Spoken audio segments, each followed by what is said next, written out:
আইনজীবীদের কর্মবিরতির জন্য মঙ্গলবার নগর দায়রা আদালতের সিবিআই স্পেশাল কোর্টে কৌস্তব রায়ের মামলার মুলতুবি হয়ে যায়। তবে আদালত থেকে সংশোধনাগারে যাওয়ার পথে কেন্দ্রকে কটাক্ষ করতে ছাড়লেন না কৌস্তব রায়। তার মন্তব্য, মিথ্যে মামলায় জেলবন্দি করে রাখা হয়েছে বহু রাজনৈতিক নেতাকে, তাই জেল থেকেই চলবে দেশ গঠনের কাজ। জেলবন্দি থেকেও দুজন যদি মুখ্যমন্ত্রীত্বের দায়িত্ব পালন করতে পারেন তাহলে আমিও পারব। দেশ মেরামতির কাজ চলছে। বিচার ভবন থেকে বেরোনোর পথে মন্তব্য করলেন কলকাতা টিভির চেয়ারম্যান কৌস্তব রায়। দুজন নির্বাচিত মুখ্যমন্ত্রী যদি জেলে থেকে দেশ বাঁচানোর জন্য, গণতন্ত্রের জন্য লড়াই করতে পারে তাহলে আমিও পারবো। দেশ মেরামতির কাজ চলছে।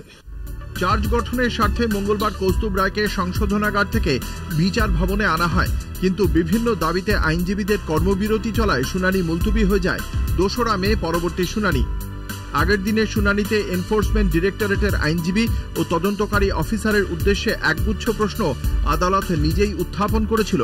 সেই সঙ্গে আদালত বলেছিল, অনন্তকাল ধরে কোনো অভিযুক্তকে আটকে রাখা যায় কি? এই মামলার সাক্ষী যেহেতু মাত্র 9 জন, তাই এর বিচার দ্রুত সেরে ফেলতে আগের শুনানিতে আগ্রহও প্রকাশ করেছিল আদালত।